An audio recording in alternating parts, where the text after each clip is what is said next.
I just said I'm not going to do the regular intro. Yeah. We figuring this thing out, man. Yeah. We done found ourselves at this table. This is the third time.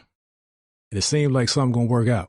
It's going to have to work out. Something going to work out, man. Have to work out. Enjoying these conversations. So, unnamed at the moment. Unnamed at the moment. Unnamed at the moment. And it may be for a couple of episodes. We're going to figure it out, man. But how you doing, fella? Man, I'm great, man. I'm great. And like you said, we unnamed at the moment, man. If y'all see the dynamic, what we got going on, jump in the comment section. Give us some ideas. Give us something to feed off of. You know what I'm saying? What you think about what we got going and good names. Just throw out some ideas or something. But other than that, I'm great, man. What about you, bro? Man, I'm feeling good, man. This is, I told you consistency get me. Yeah. So this is 3 for 3. 3 for 3. I trust you now. We going. I trust you. We ride. You ain't got to worry about that. Yeah. So this is not the Dear Son Show in its typical format. We did a couple episodes under that banner. Still Dear Son Network in collaboration with whatever, we want to figure that out. Bit. But the conversations are more current event-ish. Like, because the perspective are the perspective. Like, I respect yours. I assume you respect mine because you wouldn't be sitting here if you didn't. For sure. And the lens is the lens, right? But the topics, the world gonna feed us the topics. So let's get to it, man. See how this thing unfolds. Man, for sure. Let's get to it, man. We had some brief discussion. There was something on your heart that you wanted to get to. Yeah. It's, right now, as in the nation, we got I think we all having this conversation, kind of forced to. It's all over the news. It's stay in the headlines, and amongst the black community, it's a very touchy subject. Very much so. Lose a friend. You can lose a friend, lose a family member, man. And according to Snoop, lose 500,000 followers. Oof. Nelly, I don't know how many he lost. Over the performance. Yeah. Oh. Yeah. You bring up that name Trump, man. If you black, you got to be prepared for, before you even finish your sentence, you already in the line of fire. Yeah. Because if you're not coming with saying or sounding like you're with the black community on as a collective whole of being against him, then you automatically already condemned. Listen, you voted off the island. It's a tough conversation. And not only are you voted off the island, you better not even sound like you trying to bring some kind of understanding or trying to provoke a thought or trying to figure out. Yeah. You better flat out say, that ain't what I'm on. I don't care. You better be mindful of your tone when you say his name. Yeah, you got to be mindful of everything, man. I'm going to be honest with you, Dave, man. My platform, like, I face things head on, man. I ain't scared to have a conversation. I think it's about provoking and having a conversation. Yeah. I can agree to disagree with you. It doesn't mean we have to, as a collective whole, be divided. Yeah. And I think that's very immature. Right. I think it's selfish. I think it's amazing to me that you can try to have a conversation about something and automatically, if you're trying to make it like I'm not agreeing with you, then you done. Yeah. Going back to Snoop. Snoop had 500,000, I'm sure, black people, majority of them unfollowed him on him supporting and going. I don't know what made him go. What I heard was Trump pardoned one of his. Yeah, something. Yeah, but 500,000 people, I'm positive, majority of them were black. We supported this man's entire career that was built on misogyny, drugs, killing, helping destroy the mindset in the black community. His platform wasn't built on positive. It was built on chaos. So I think it's amazing to me that he went and did what he done, lost 500,000 followers who said, because D.L. Hughley came out and said, bro, we came together on this election. I listened to D.L. Hughley. Dope, brother. Mindset, you know what I'm saying? I don't agree with him on everything. It ain't stopped me from listening to his show. But when he said we all came together, he said the numbers of votes between the black men and black women. And when he said the number of votes, he said we came together. So you can't be saying we wasn't sticking together, because we did come together and stick together. To me, my opinion, because, I ain't scared of the council culture. I had to disagree with D.L. Hughley when it came to that, when he said we came together, so we all should have stuck together. You telling me we can come together to vote, but we can't come together to build? That's where I draw the line and saying, nah, that ain't what we came together. That's not coming together. Because at the end of the day, regardless of who in that White House, you have to take care of your business to feed your family. It ain't a president that sit in there that you can pinpoint actually did something that changed and impacted your life to that extent unless you did it on your own. You worked it overtime. You saved, you sacrificed, you made them compromises in order to get up. You made them business decisions and became financially literate. You the one had to. So when it come to that conversation with Trump, bro, I think a lot of people need to be doing some self-reflection. Yeah, to me, it's always interesting, like, what does that mindset start? And I got to imagine that it's in the home, it's early influences. A lot of, I believe, and again, this is more opinion based. We should have let off with that. This is more opinion based than anything. My opinion is that we accept information from those we trust early and we don't vet it. That's 100. So you're a Democrat because you're in this house. What is a Democrat? What is historically, what has the Democratic Party done for America? What has it done specifically for the Black community and any other communities of interest? But why do you actually believe what you believe? And I think sometimes when you come to adulthood, you realize you have this belief that you can't defend, so you defend it with anger. That's real. Right? And there will be enough people that feel like you and agree with you, and probably in your friend circle that also feel the same, whether they know why they do or don't believe. But we Democrats, we against whatever is Republican, not understanding that these are actually people, people in a party, right? And to a large degree, a figurehead. Now, what's interesting about Trump, and I tell you, got to be mindful of your tone. I don't want to sound positive when I say it. What's interesting about Trump is he is challenging the norm. And I'm not asking for an opinion on it or anything but the Constitution says you can't do this. Why? I feel different. Constitution says you can't do, I want a third term. Why? He is shouting that is one thing I respect is he is the epitome of standing on business. Yeah. Facts. If I said what I said was a person, it's him. It's him. And he has a way of not necessarily making you believe, but making you believe that he believes what he's saying. Facts. Whether it changes your opinion or not. So I think, again, it starts with us.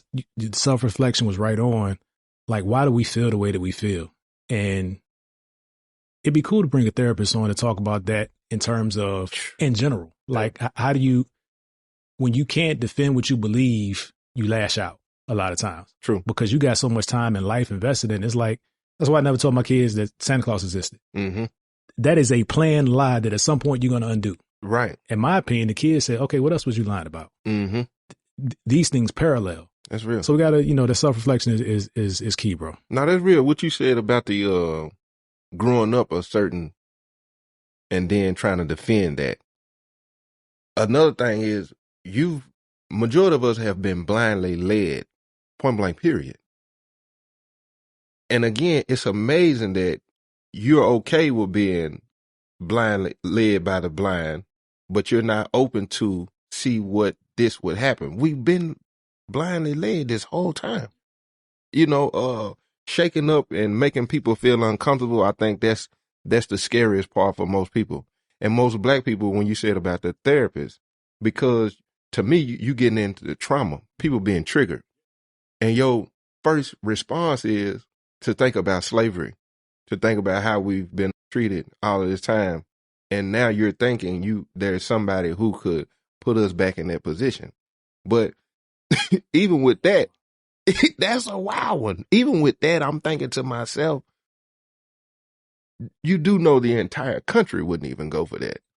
You do know there's other races that wouldn't even, you know what I'm saying? You talking about an all-out war at that point. I don't think nobody's trying to move in that direction. I think a lot of black people, and I'm gonna shoot it straight, and I'm gonna take whatever hits. It's that mindset, that poverty-stricken mindset of what your stability and what your security looks like. Mm-hmm. That always, the majority of us, not all of us, because there are a lot of us who have made something of our lives. Not saying that the other people haven't. I'm saying, but there's more of us that are still accepting handouts, expecting a seat at a table that clearly that will never happen, expecting someone to come and save you that is just not going to, and I'm talking about the government in a whole, in my opinion. And when you feel like the people who we're the system that majority of people, not just black people, are dependent on, when that system is taking you or making you feel uncomfortable because they're taking it in a different direction, your response is fear.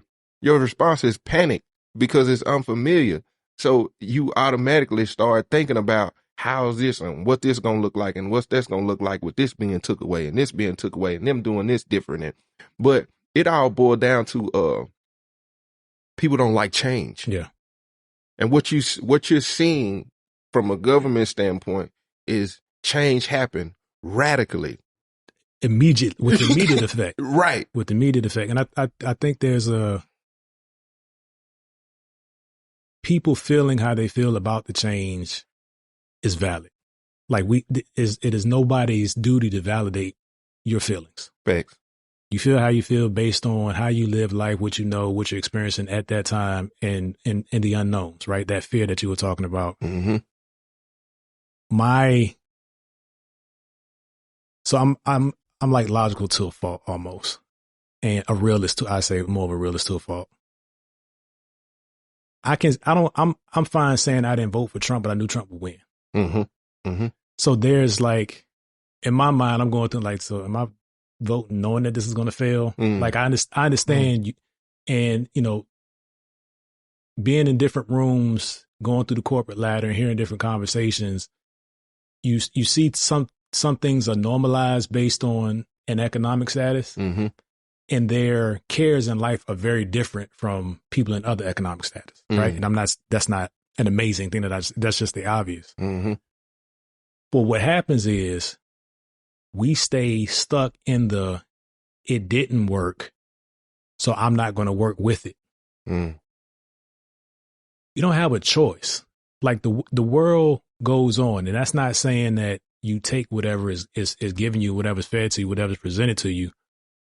But at some point, the boycott stops. Mm-hmm. And then what was the boycott serving? Right. Did it actually have the impact or the effect that you wanted to have? Did it change anything? Or are you just now patting yourself on the back because you stuck it out, you did this thing, and now that you can talk about? I'm always of the concern of the rules changed. Mm-hmm. I can't immediately change them.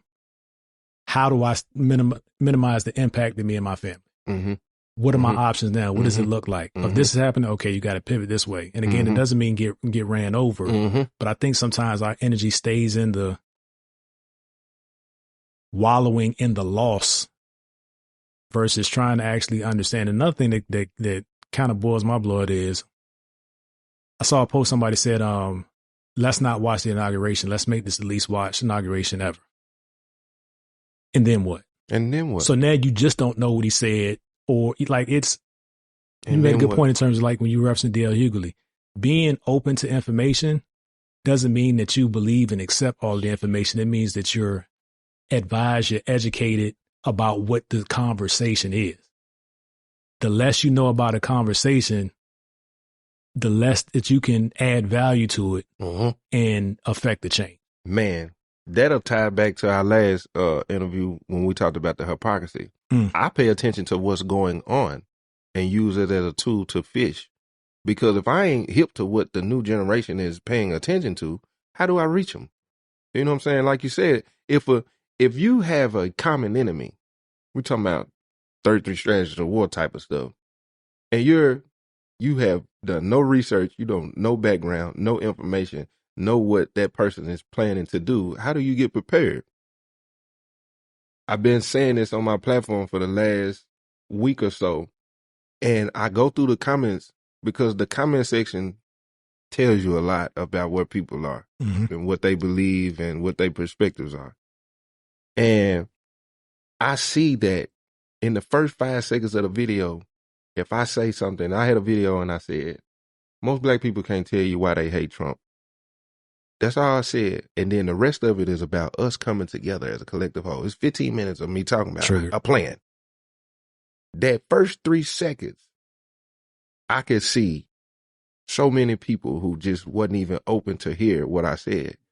But even in the caption, I said, don't let the beginning make you miss the message. People drove by their emotions. You put a wheel in your back, and then at that point, you have no way of getting prepared. And then as a community, I get so frustrated because I grew up Democrat, most of my family. Yeah. When I look at the majority of my family, because I'm going to shoot it straight, nobody has nothing.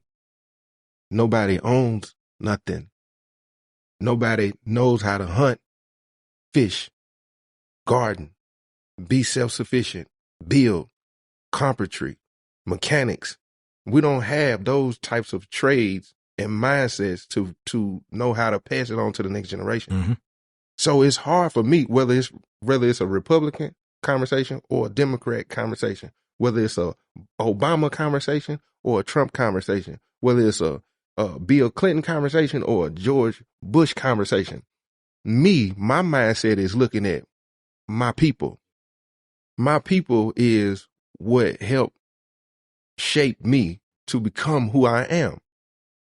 So when I'm watching them talk about the government, and I know for a fact I was raised with people who don't understand policy, don't understand your local officials, don't understand how to lobby, don't understand how to change nothing, go in there and come together, collect the whole and change nothing. But when this time of the year come around, you scream and vote, vote, vote, and you're not educated on anything. And not only that, even when you disagree, you never have a solution.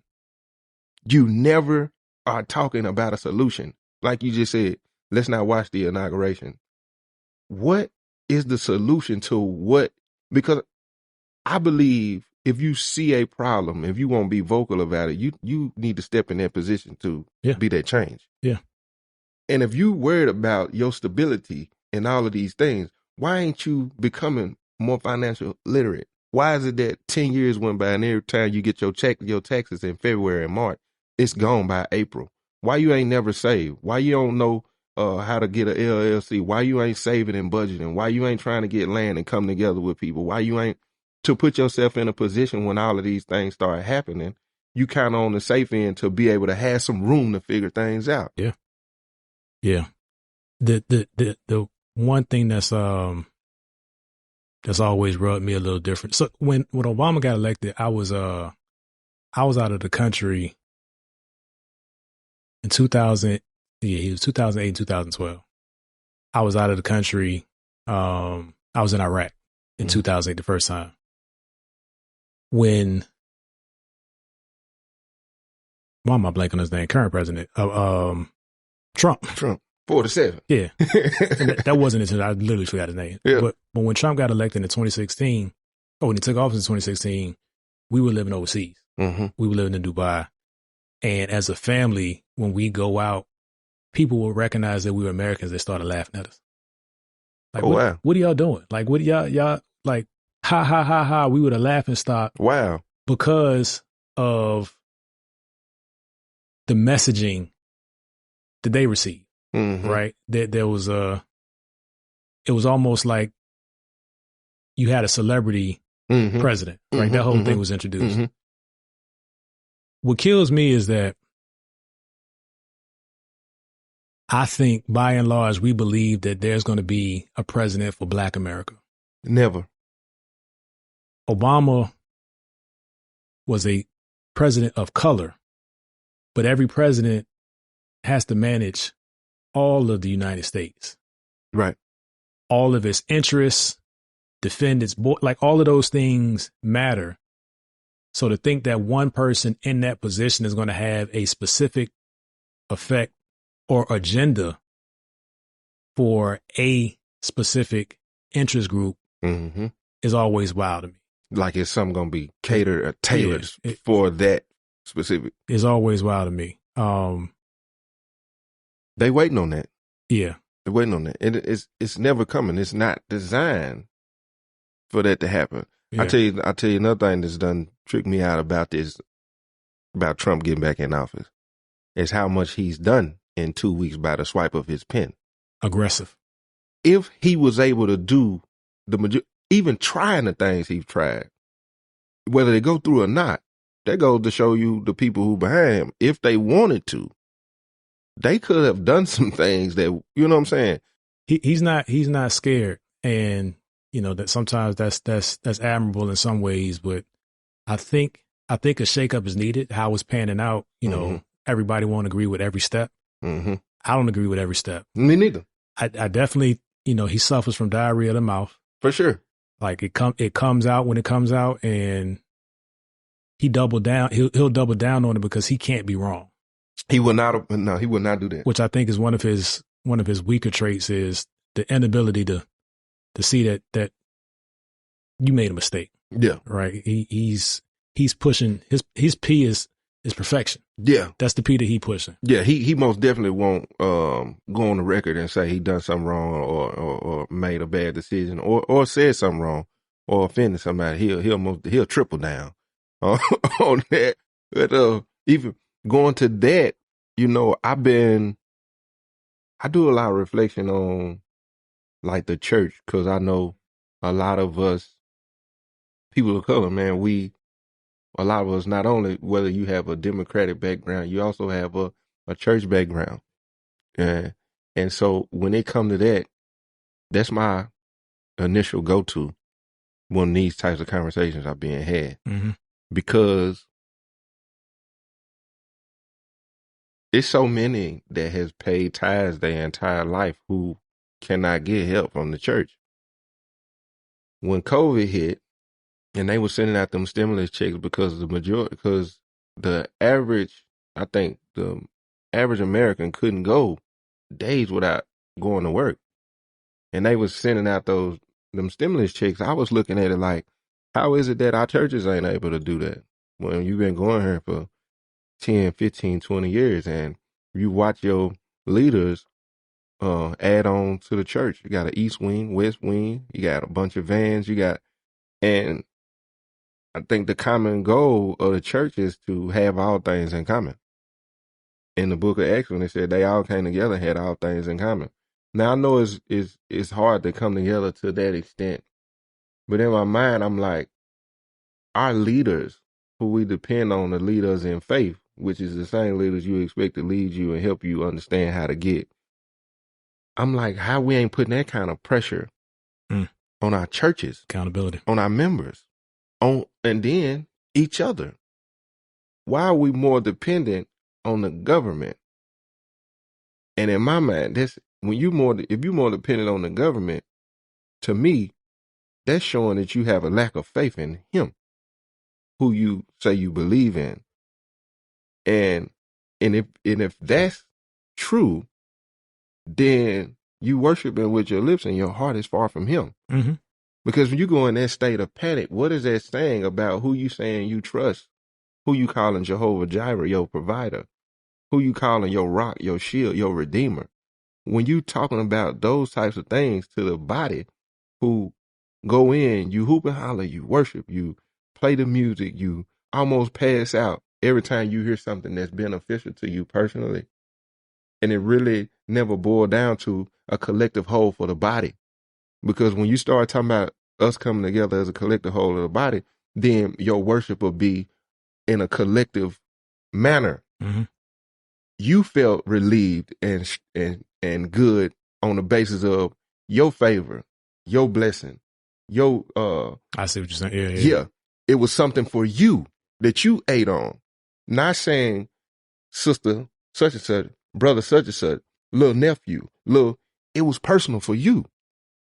But we can't have a conversation where it's talking about he wanted to benefit us all. And I feel like, man, that if you don't have a conversation about the government, have a conversation about your church too. I think it goes back to how we were raised and some things becoming more tradition than actual worship or relationship. Mm. Like I know my family has been, well, until I'm gonna leave that alone.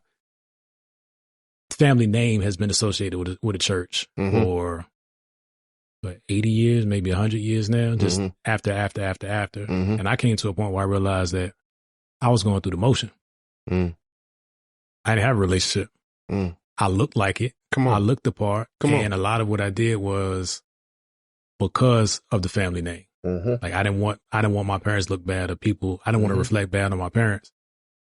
And it took me to having a family and having to establish a relationship and have faith for myself. Like I've said before, I was living off of borrowed faith. I knew my parents were praying. I knew that God was going to hear them.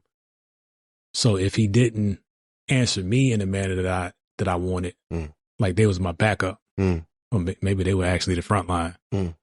So with that, there's a likelihood of accepting everything that comes with the church. Your allegiance is actually to the facility. Come on. Not to the Most High. Come on. Right? So if this is what you know, this is all you know, this is what's been passed down, surely everything that's coming from the pulpit must be thus saith the Lord, right? And I don't know if I just paid attention to it more this election cycle, but there was a lot of thou shalt vote for. It was. For Kamala. And to me, that kind of crossed the line of a self-serving personal agenda because of your position. Now, everybody has their individual belief, but when you start pushing your individual belief on a congregation, specifically in the church where there's a established and expected a perceived level of trust in what you're saying because of your role in your position and the environment, I think that's very dangerous.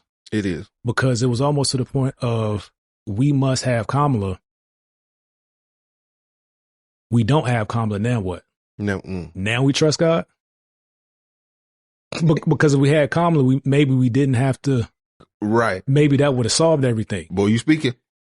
Every president has pressures to do some, like there's no president that runs on a ticket where you accept everything that they are saying will happen. Facts. We could really get into it. I mean, because if you're Christian, how do you accept? Go ahead. You know, some of the things that push. Yeah. You know, and right. Another episode. Yeah. But that's always weird to me. It's like you accept everything that came with what she was representing. How? And it matches up with how? Thus saith the Lord. Impossible. That's why separation of church and state makes a whole lot of sense. But we get on these personal agendas when we're in positions of power because a preacher is a position of power. Its influence may not be as large as a mega church, what have you, but these people are submitting oftentimes their will and their way to your instruction and your direction. So I wasn't, and like I said, I don't know if that happens every cycle, but this specific one seemed pretty heavy. Seemed like I'm sitting there like, it seemed pretty heavy. I get we must vote. We must demonstrate our interests. We must. But you shall. This candidate. Yeah, it's different. That's wild. Yeah, that's different, man. You said something too, man, when you was talking about growing up in the church, walk like, talk like, pretty much playing. Big plan. I'm glad you said that because at what point, I know you said when you had family, wife, children, that you realized, you know, to start to build that up on your own. How was that shift for you mentally? Because I went through it myself. Yeah. I went through it in the cell, though. Yeah. When I was facing all that time. And I remember thinking, I was actually somewhat angry because I'm trying to figure out, it seemed like all of this stuff was fairy tale but it was because I wasn't applying myself or understanding myself, you know, what was what and I needed to conduct myself and carry myself. You know, how was it for you? I got to a point. I know exactly where it was. We were living in Fairfax, Virginia. I'm from Virginia. 757. Shout out, stand up, all of the above. But Northern Virginia is closer to DC. My career was largely in government contracts. Mm-hmm. So Northern Virginia, DC, Maryland is like the hub for federal government activity. So we were there, and I just recall life getting out of hand for me. Like I didn't feel like I was showing up as a husband, as a father. Work was overwhelming. I literally couldn't take it. And I broke down on a Friday evening, called my parents' house. My mom picked up the phone. I said, give me my dad. She was like, hey, I need my dad. Mm-hmm. My dad got on the phone and I just started crying. I said, I don't know what I'm doing. Mm. Like my chest feels heavy. It feels like my chest is caving in. I feel like I don't know if I'm overwhelmed or dying at this point, but I am off. Yeah. And he just started praying for me. And it wasn't like in that moment, everything got better, but that's like when I understood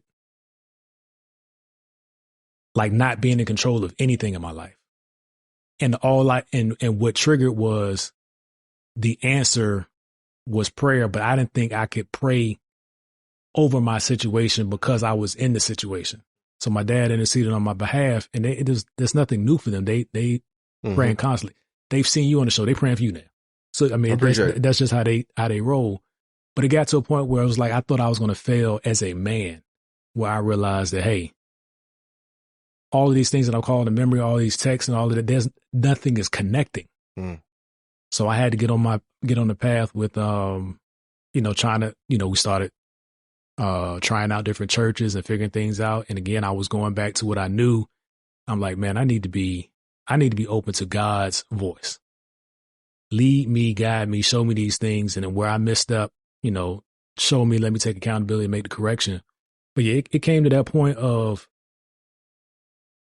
on my own is not working. Mm-hmm. Outside looking in, I probably look successful. I had a, decent job, living in a decent neighborhood, and career path was there. Family was good. We only had 3 kids at the time, but I couldn't manage it. And I knew I needed something greater than me to figure life out. It's real. It's real, man. I want to ask it because I think a lot of people concern your personal relationship with the Most High. At some point, you got to learn how to feed yourself. And like you said, hear for yourself.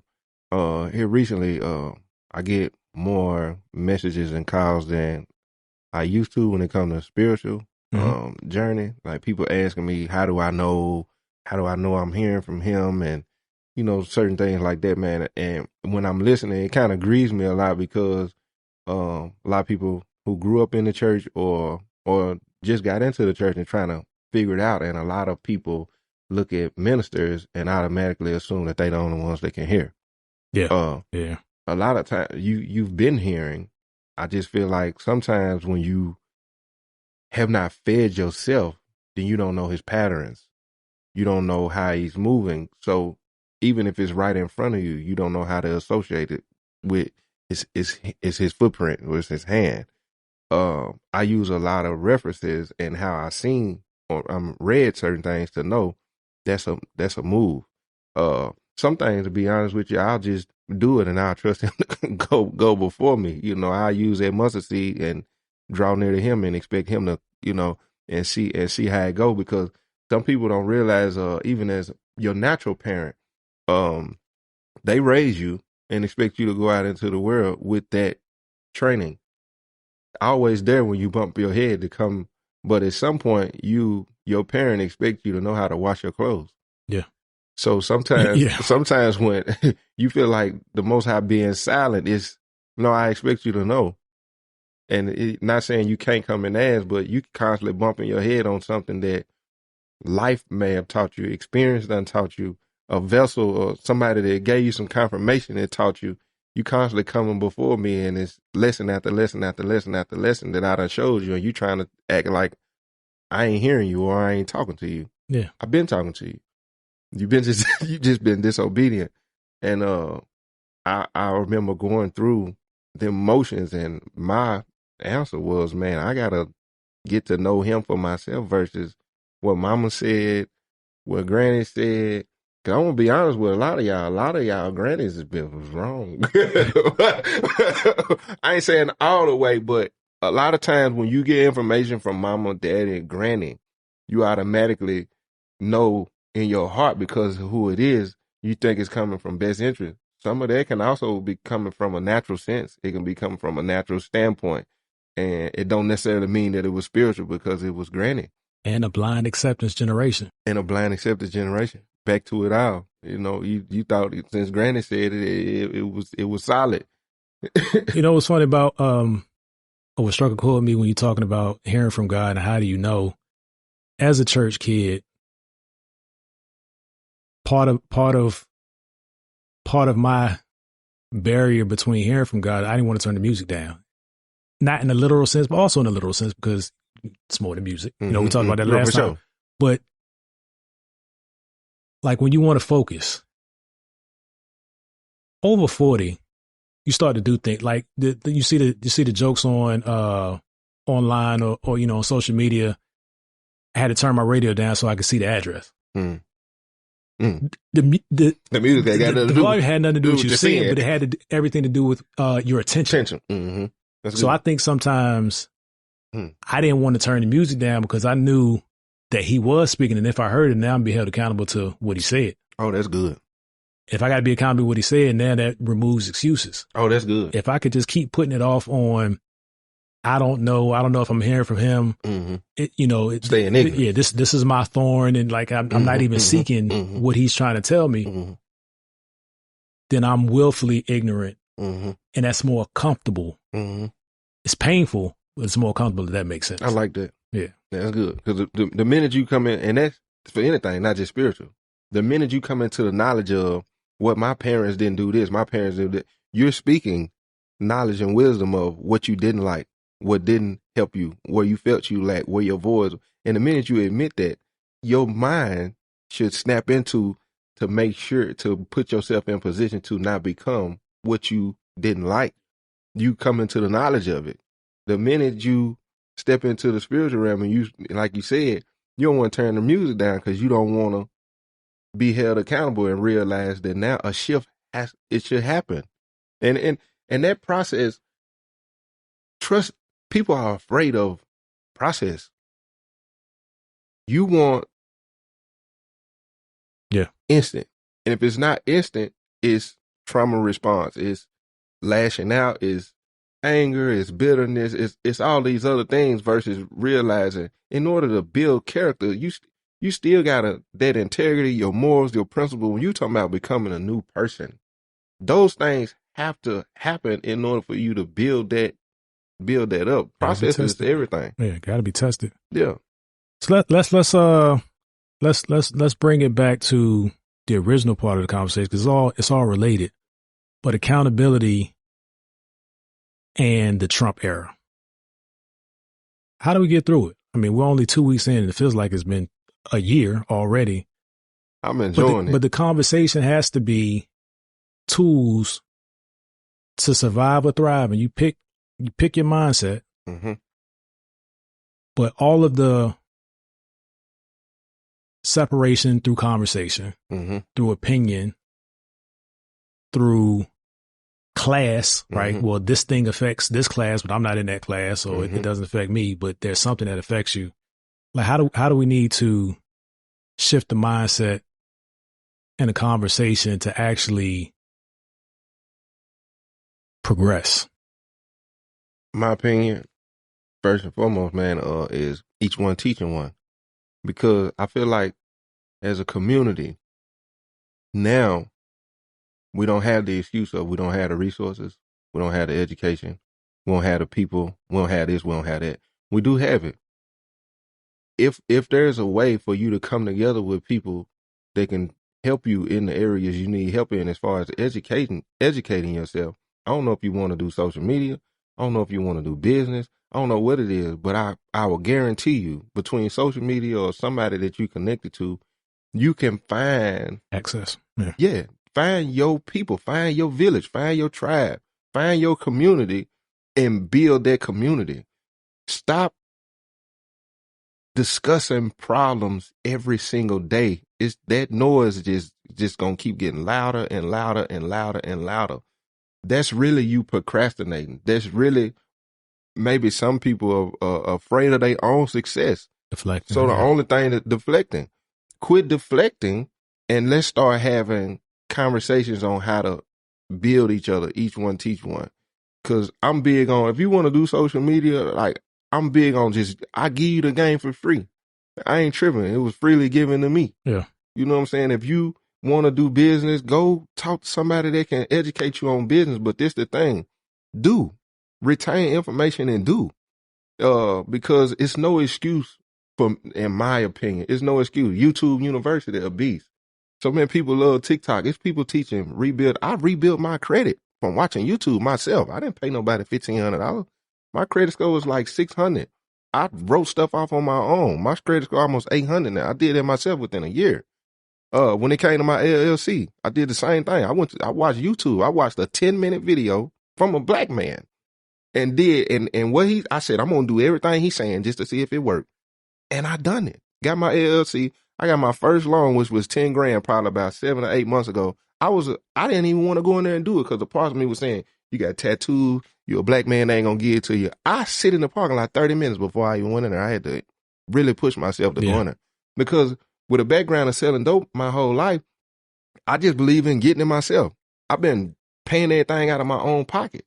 But then when I looked at my finances, I'm like, I could be further more alone, but how? And I started watching all of these people who do things similar to me, who seemed like they were more financially ahead of me. And I said, they got to be using the bank money. Because if I'm using the bank money, I can stack mine, pay. So I went on in there. I wasn't in there 10 minutes. I told him, he said, how much you trying to get? I said, just 5. I'm going to do 5. Because I was scared to say I want 50. Yeah.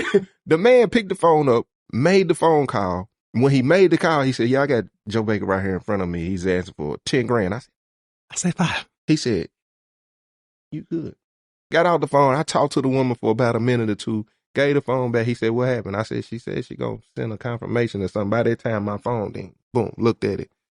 Said, I got it. He said, I knew you would. I wasn't in there 10, 15 minutes. If you take the information, try it. Just try it. And I think that's one of the solutions is retaining that information to educate yourself and actually applying it, because it could literally just be that simple. I love that, because one of my challenges in marriage is and I've said it before, the conversations I have with my wife in my head that she never sees the light of. Mm. And I come to a conclusion based on what I am assuming is going to happen. And then I act toward her away based on how she acted toward me in this conversation that she was never a part of. Right. And I'm not trying to go down a path that's confuse anybody, but you can be in a place where you're having conversations in your mind where you're saying, I'm not worthy of this. I'll never get this. It'll always be this way. You're right every time. If it's always going to be this way because you're not going to change, it will absolutely always be this way for you. And you can't be mad at people that it's always not that way for because they changed. So I think that's a real thing is we gotta stop making up in our minds that it's not going to work because a negative thing happened or a thing that we can't explain or control happened, and start pushing that energy into actually, let me understand for me what DEI is, not what the clip said or the person that's mad because they let me actually understand it. Where have I experienced it? Have I seen it? Do I need to get more information on it and go get the more information versus aligning with the choir because you like the song. Yep. And that's another thing I think right now spiritually, whether you like what's going on with the government or anything, I think there's a big staring going on that's forcing people to have to read and figure things out. Or if not, just continue to get left behind. Be lost. Yeah. I'm very optimistic. I don't care what's going on. That's another thing. I think you need to turn that negative thought pattern off. It's not easy, but do some kind of something to build and go in a different direction. Quit calling your go-to person that you gossip with. That could be something. Your agreement partner. Yeah. Quit.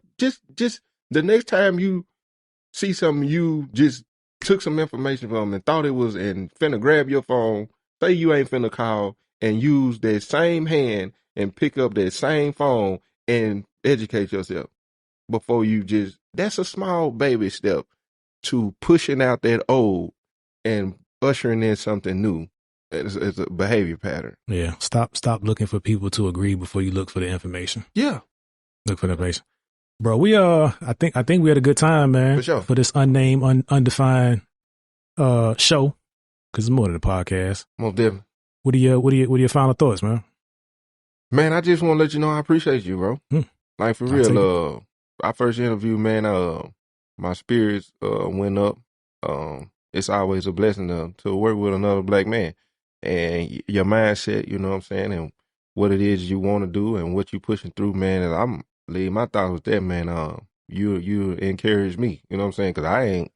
I've been asked this, and I'm like, man, bro, pretty dope, and what he got going on is dope, man. So I'm gonna leave it with that, man. Surround yourself with somebody that encouraged you, man, to do something. Yeah. Yeah. Likewise, man. I said it before. You the way you take action made me look at myself like, oh, get out of that. What's happening for him? No, he's making it happen. It's not all in your control, but what you can control, you're controlling, and you getting out there and doing the work. So I appreciate that. And again, we're consistent. For sure. So, yeah, man, I'm trying not to fall back into my natural clothes from the other show because we want this show to stand alone. But I definitely appreciate the conversation. I look forward to how this is going to help us individually, collectively, and help our people grow. So let's go. With that, we appreciate you guys. God bless you. Peace.